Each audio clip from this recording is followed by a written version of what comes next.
अपने channel Praveen classes में। दोस्तों, आज हम घटना चक्र पे फिर से आ गए हैं जिस पे आर्थिक पोर्शन लिया जाएगा। तो आज आर्थिकी के जितने भी महत्वपूर्ण सवाल हैं इसमें कवर कर लेते हैं। तो सबसे पहला सवाल लेते हैं, कृषि उत्पादन को बढ़ावा देने के लिए भारत का पहला कृषि डेटा एक्सचेंज हैदराबाद में लॉन्च किया गया है। ये बहुत इम्पॉर्टेंट है सवाल। इसे किसके द्वारा लॉन्च किया गया? तेलंगाना सरकार द्वारा विश्व आर्थिक मंच एवं IISc बेंगलुरु के सहयोग से लॉन्च किया गया है। Very important. वित्तीय वर्ष 2022-23 में भारत का शीर्ष इलेक्ट्रॉनिक उत्पाद निर्यातक राज्य तमिलनाडु रहा है। यह इलेक्ट्रॉनिक्स में निर्यात करने वाला राज्य तमिलनाडु रहा है। दूसरे स्थान पर उत्तर प्रदेश है। तो उत्तर प्रदेश से संबंधित अगर आप देख रहे हैं परीक्षाएं तो इसको भी याद रखना है आपको। इसके बाद किस संस्था द्वारा विश्व निवेश रिपोर्ट जारी की गई? संयुक्त राष्ट्र व्यापार और विकास सम्मेलन द्वारा, जिसको हम लोग अंकटाड भी कहते हैं, जारी की गई। भारत द्वारा वर्ष 2022 में कितना प्रत्यक्ष विदेशी निवेश FDI जिसको कहते हैं दर्ज किया गया? ये $49 बिलियन दर्ज किया गया है। Very very important. इस रिपोर्ट के अनुसार वर्ष 2022 में सबसे बड़ा प्रत्यक्ष विदेशी निवेश प्राप्त करने वाला देश अमेरिका रहा है, $285 बिलियन। ऊर्जा संक्रमण सूचकांक 2023 विश्व आर्थिक मंच द्वारा जारी किया गया। इस सूचकांक में कुल 120 देश शामिल हुए हैं और इस सूचकांक में पहला देश जो पहले स्थान पर आया वो स्वीडन है और अंतिम स्थान पर यमन को रखा गया। भारत की रैंक इसमें 67वीं है। वैश्विक बहुआयामी गरीबी सूचकांक 2023 को संयुक्त राष्ट्र विकास कार्यक्रम UNDP द्वारा जारी किया गया। इसमें शामिल कुल देशों की संख्या 110 रही है। नीति आयोग द्वारा जारी निर्यात तैयारी सूचकांक 2022 में शीर्ष स्थान तमिलनाडु को प्राप्त हुआ है। निर्यात तैयारी सूचकांक का संस्करण तीसरा था। वर्ष 2022 के सूचकांक में क्रमशः दूसरा और तीसरा स्थान महाराष्ट्र और कर्नाटक ने प्राप्त किया है। इस सूचकांक में हिमालयी राज्यों में शीर्ष स्थान उत्तराखंड ने प्राप्त किया है। भूमि से घिरे मैदानी क्षेत्रों में या राज्यों में शीर्ष स्थान हरियाणा को मिला हुआ है। छोटे राज्यों में और केंद्र शासित प्रदेशों में शीर्ष स्थान गोवा ने प्राप्त किया है। इस रिपोर्ट के अनुसार निर्यात के लिए देश का सर्वश्रेष्ठ जिला जामनगर गुजरात रहा है। EPI 2022 में उत्तर प्रदेश की रैंकिंग 7वीं रही है। EPI 2022 में बिहार की रैंक 22वीं रही है। राष्ट्रीय बहुआयामी गरीबी सूचकांक एक प्रगति संबंधी समीक्षा 2022 नामक रिपोर्ट को नीति आयोग द्वारा जारी किया गया। इस रिपोर्ट के अनुसार 2015-16 से 19-21 की अवधि के दौरान कितने लोग बहुआयामी गरीबी से मुक्त हुए हैं? तो इस रिपोर्ट के अनुसार 13.5 करोड़ लोग गरीबी से मुक्त हो गए। किस राज्य में गरीबों की संख्या सर्वाधिक दर्ज की गई है? उत्तर प्रदेश में सबसे ज़्यादा गरीब दर्ज किए गए। इसमें उत्तर प्रदेश में 3.43 करोड़ लोग गरीबी रेखा से बाहर निकल आए हैं। उत्तर प्रदेश के बाद गरीबों की सर्वाधिक संख्या में गिरावट क्रमशः बिहार और मध्य प्रदेश में देखी गई है।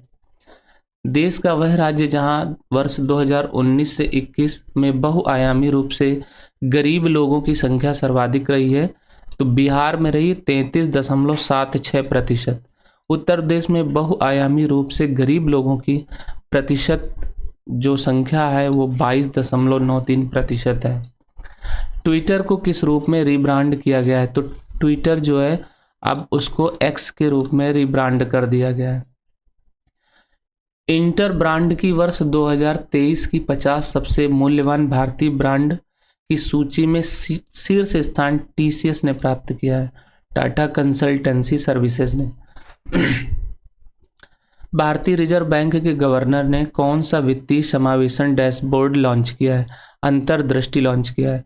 बॉम्बे स्टॉक एक्सचेंज BSE पर 1 लाख रुपए प्रति शेयर का आंकड़ा छूने वाला पहला भारतीय स्टॉक एमआरएफ लिमिटेड है। भारत का राष्ट्रीय स्वास्थ्य लेखा अनुमान 2019-20 जारी किया गया अप्रैल 2023 में। नीति आयोग के स्वास्थ्य सदस्य डॉक्टर विनोद पाल के द्वारा देश की कुल जीडीपी में सरकारी स्वास्थ्य व्यय की हिस्सेदारी 1.35% रही है। वर्ष 2019-20 के लिए ही भारत की कुल स्वास्थ्य व्यय 6,55,822 करोड़ रुपए अनुमानित है। ये जीडीपी का 3.27% है। वर्ष 2022-23 के लिए किस राज्य में प्रधानमंत्री फसल बीमा योजना के सर्वोत्तम क्रियान्वयन हेतु राष्ट्रीय पुरस्कार जीता? कर्नाटक ने। छोटे राज्यों में प्रथम स्थान पर पुदुचेरी रहा है। कोरोना काल में पीएम कुसुम योजना के क्रियान्वयन में अवरोध उत्पन्न होने के कारण इस योजना का विस्तार अब 31 मार्च 2026 तक कर दिया गया है। पीएम कुसुम का पूर्ण रूप होता है प्रधानमंत्री किसान ऊर्जा सुरक्षा एवं उत्थान महाअभियान। All India survey on higher education 2020-21 को केंद्रीय शिक्षा मंत्रालय भारत सरकार द्वारा जारी किया गया। शिक्षार्थी नामांकन की संख्या के संदर्भ में 6 राज्य उत्तर प्रदेश, महाराष्ट्र, तमिलनाडु, मध्य प्रदेश, कर्नाटक और राजस्थान रहे। वित्त मंत्री निर्मला सीतारमण द्वारा केंद्रीय बजट 2023-24 को 1 फरवरी 2023 को प्रस्तुत किया गया। इस बजट में 7 प्राथमिकताएं सप्तऋषि को शामिल किया गया है, जो पहले नंबर में समावेशी विकास, दूसरा अंतिम छोर तक पहुंच, तीसरा अवसंरचना और निवेश, चौथा सक्षमताओं को सामने लाने वाला, हरित विकास, युवा शक्ति और वित्तीय क्षेत्र को शामिल किया गया है। तो बजट की 7 प्राथमिकताएं हैं जिनको सप्तऋषि के नाम से भी जाना जाएगा। सरकार द्वारा कुशल युवाओं को अंतर्राष्ट्रीय अवसर उपलब्ध कराने के लिए स्किल इंडिया इंटरनेशनल सेंटर स्थापित किए जाएंगे, जिनकी संख्या 30 है। बजट अनुमान 2023-24 में वर्ष 2022-23 के लिए देश की आर्थिक वृद्धि दर 7% अनुमानित की गई है। ग्रामीण क्षेत्रों में एग्री स्टार्टअप्स शुरू करने के लिए युवा उद्यमियों हेतु स्थापित निधि का नाम कृषि वर्धक निधि रखी गई है। भारत को श्री अन्न का वैश्विक केंद्र बनाने के लिए किस संस्थान को उत्कृष्टता केंद्र के रूप में विकसित किया जाएगा? भारतीय कन्दन अनुसंधान संस्थान हैदराबाद को। तटीय क्षेत्रों और लवण भूमि पर जहां व्यवहार्य हो मैंग्रोव पौधारोपण के लिए प्रारंभ की गई योजना का नाम मिष्टी योजना। इसका फुल फॉर्म भी याद रखना है, mangrove initiative for shoreline habitats and tangible incomes रखा गया है। 1 लाख पुरातन अभिलेखों के डिजिटलीकरण के लिए किसकी स्थापना की जाएगी? भारत श्री की स्थापना की जाएगी। आर्थिक सर्वेक्षण 2022-23 को 31 जनवरी 2023 को जारी किया गया था। राष्ट्रीय विनिर्माण नवाचार सर्वेक्षण 2021-22 के अनुसार भारतीय विनिर्माण नवाचारी सूचकांक के समग्र रूप में सर्वाधिक नवाचारी राज्य कर्नाटक रहा है। इस सूची में उत्तर प्रदेश को 14वां स्थान प्राप्त हुआ है।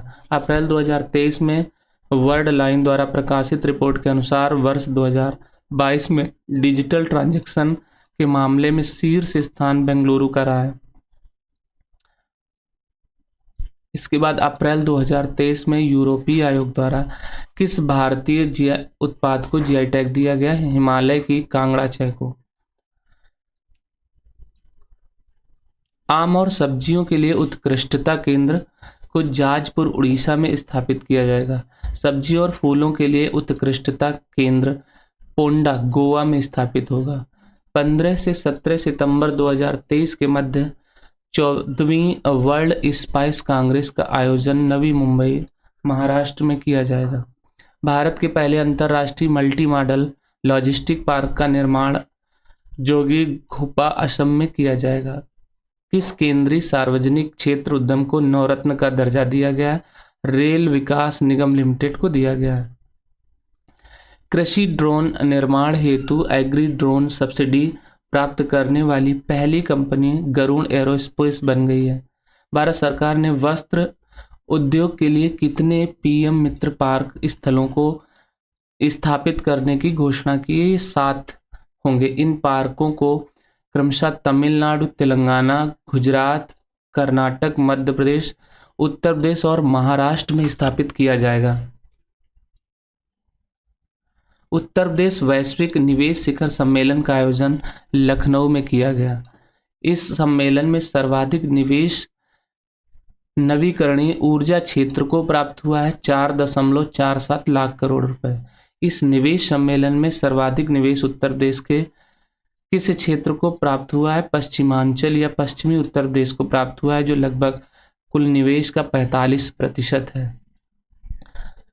भारत का पहला carbon neutral power exchange Indian energy exchange limited बन गया है।